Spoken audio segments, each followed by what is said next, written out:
ඔයාත් වෙනස් වෙන්න බයේ එක තැන හිර වෙලා ඉන්න කෙනෙක්ද? සමහර අය එයාලා ඉන්න තැන ගැන සතුටු වෙනවා. ඒත් එයාලා දන්නේ ඊට වඩා සාර්ථක ජීවිතයක් එයාලට තියෙනවා කියලා. මේ කතාව ඇහුවට පස්සේ ඔයාටම තේරෙයි මම කියන දේ ඇත්ත කියලා. සුන්දර හරිත වනයක පුංචි පූච්චියෙක් හිටියා.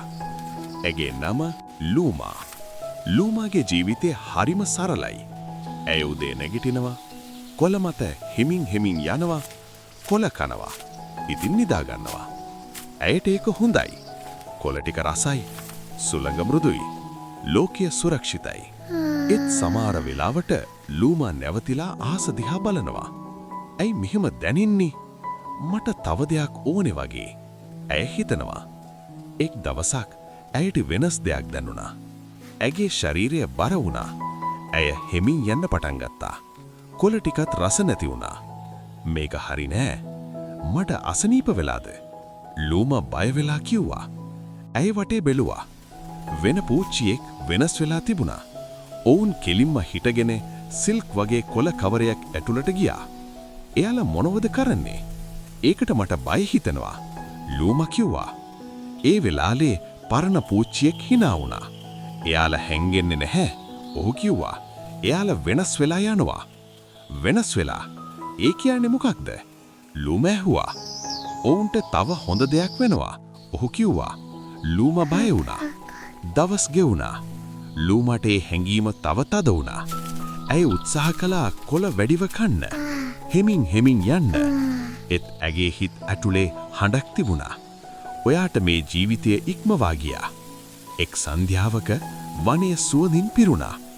අහස තැමිලි පාට වුණා. ලූමා තීරණයක් ගත්තා. මට බයයි. ඒත් එකම තැන ඉන්න එක ඊට වඩා බයයි. ඇය හොඳ ශක්තිමත් ශාඛාවක් හොයාගත්තා. ගැඹුරු හුස්මක් ගත්තා. ඇය තමන්ව කවරයක් තුලට හෙමින් වටා ගත්තා. ලෝකය අඳුරු වුණා. එළිය නැති වුණා. සියල්ල නිහතමානී වුණා. ඇතුලේ කිසිවක් තිබුණ නැහැ. මම වැරදි කළාද? ලූමා හිතුවා. ඒත් ඇයට මතක් වුණා. මට හිතාගන්න බැරි දෙයක් වෙන්නයි යන්නේ. ඇය ඉන්න තීරණය කළා. බලාගෙන හිටියා. විශ්වාස කළා. දවස් ගෙවුණා. සති ගෙවුණා. එක් උදෑසනක ක්‍රෑක් කවරය පුංචි වශයෙන් කැඩුණා. ලූමා හෙමින් තල්ලු කළා. නැවතත්. අන්තිමට ඇය එළියට ආවා. ඒත් ඇය වෙනස් වෙලා තිබුණා. ඇය පසුපස බැලුවා. පියාපත්. ලස්සන පාටින් මෘදු විශාල පියාපත්. මම කවුද? ඇය පුදුමින් කිව්වා. සුළඟක් වෙදිලා ඇය පියාපත් හැලුවා. ඒ මොහොතේ ඇය පියාඹා ගියා. ඉහළට. තවත් ඉහළට. වනයේට ඉහළින්. ලූමා සිනාසුණා. මේ තමයි මට හොඳම ජීවිතය. ඒ දවසෙන් පස්සේ ඇය අහසේ පියාඹනවා. බය වෙන පූච්චියෙක් දැක්කොත් ඇය කියනවා. බය වෙන්න එපා. මටත් බය තිබුණා. ඔයා ඉන්නේ ජීවිතය වෙනස් වෙන්න ඕනේ. ඔයාට පුළුවන්. ඇය මෘදු හඬින් කියනවා. වෙනස් වීම විශ්වාස කරන්න. ඔයාට දැන් නොතිනෙන දෙයක් ලස්සනම දෙයක් වෙන්න පුළුවන්. ඔයා මේ කතාවෙන් දෙයක් ලබා ගත්තනම් මේ කතාව තව කෙනෙක්ට බලන්න ෂෙයා කරන්න.